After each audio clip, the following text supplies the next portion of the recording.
भारत दुनिया का सबसे बड़ा डेमोक्रेसी है और भारत का सबसे बड़ा पोस्ट प्रेसिडेंट है जिनके इलेक्शंस के रिजल्ट्स आ चुके हैं। रामनाथ कोविंद के बाद द्रौपदी मुर्मू आज इंडिया के 15th प्रेसिडेंट हैं।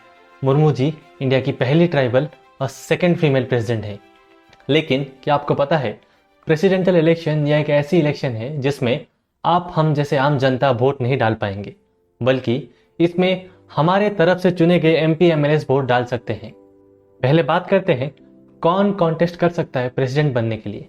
इंडियन कॉन्स्टिट्यूशन के आर्टिकल 58 के अकॉर्डिंग 3 एलिजिबिलिटी की कंडीशंस रखा गया है प्रेसिडेंट बनने के लिए। पहली चीज कि वो इंसान इंडियन सिटीजन होना चाहिए। दूसरी, मिनिमम एज 35 होनी चाहिए। तीसरी, लोकसभा के मेंबर बनने के लिए क्वालिफाइड होना चाहिए।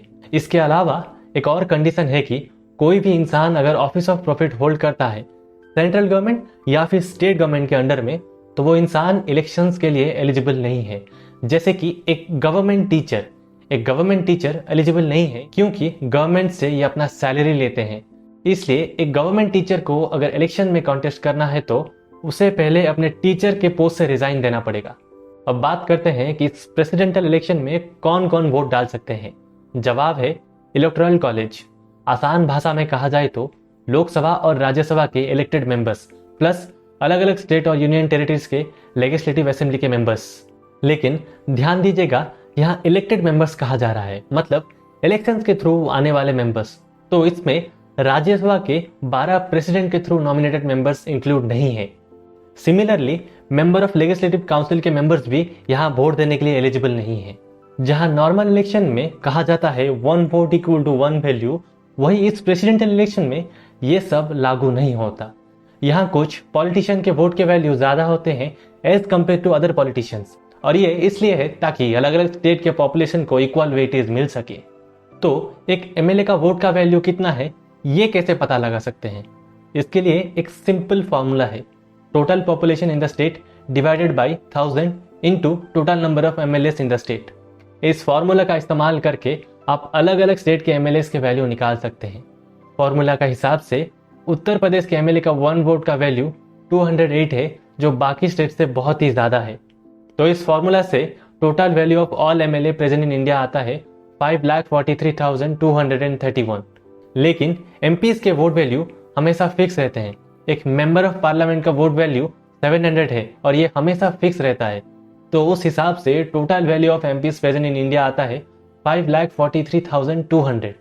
अब total MLA vote plus MPs vote add कर दे, जो है 10,86,431। अब यहाँ से सब कुछ आसान है। जिस भी कैंडिडेट को इलेक्शन में जीतना है उसे ये 50% का मेजोरिटी का मार्क क्रॉस करना पड़ेगा। इन इलेक्शंस के बारे में सबसे खास बात तो यह है कि किसी पॉलिटिकल पार्टी का कोई भी मेंबर किसी को भी वोट डाल सकता है। मतलब अगर किसी पॉलिटिशियन को अपने पार्टी के कैंडिडेट को छोड़कर दूसरे पार्टी के कैंडिडेट को अगर वोट देने में मन करता है तो वो ऐसा कर सकता है। कोई भी पॉलिटिकल पार्टी फोर्स नहीं कर सकता अपने मेंबर्स को कि वो किसे वोट दे। अब बात करते हैं इलेक्शंस के प्रोसेस के बारे में। तो ये इलेक्शंस नॉर्मल इलेक्शन के जैसे ही होता है, बस फर्क इतना है कि हम आम जनता ईवीएम मशीन में वोट देते हैं और ये पॉलिटिशियन आज भी बैलेट पेपर पर वोट डालते हैं। और सबसे खास बात तो यह है कि ये कभी भी डिस्क्लोज नहीं होगा कि कौन से पॉलिटिशियन ने किसे वोट दिया। ये एक सीक्रेट होकर रह जाता है। इस प्रेसिडेंशियल इलेक्शन में कुछ क्रॉस वोटिंग भी देखने को मिला है।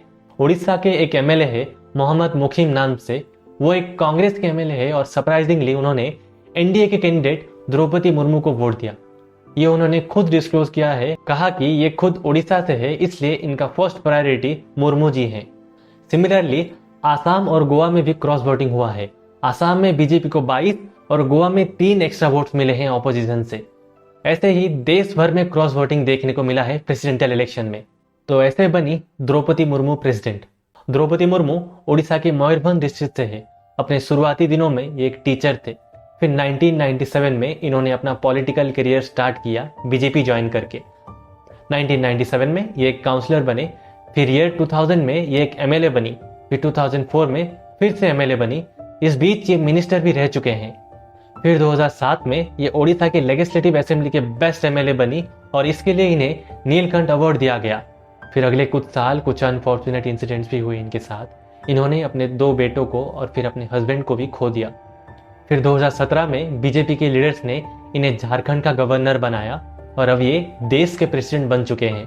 द्रौपदी मुर्मू की जिंदगी से हमारे लिए एक सीख है कि चाहे जिंदगी हमें कुछ भी दे, ये हमारे ऊपर है कि हम उस परिस्थिति में अपने आप को कैसे संभालते हैं।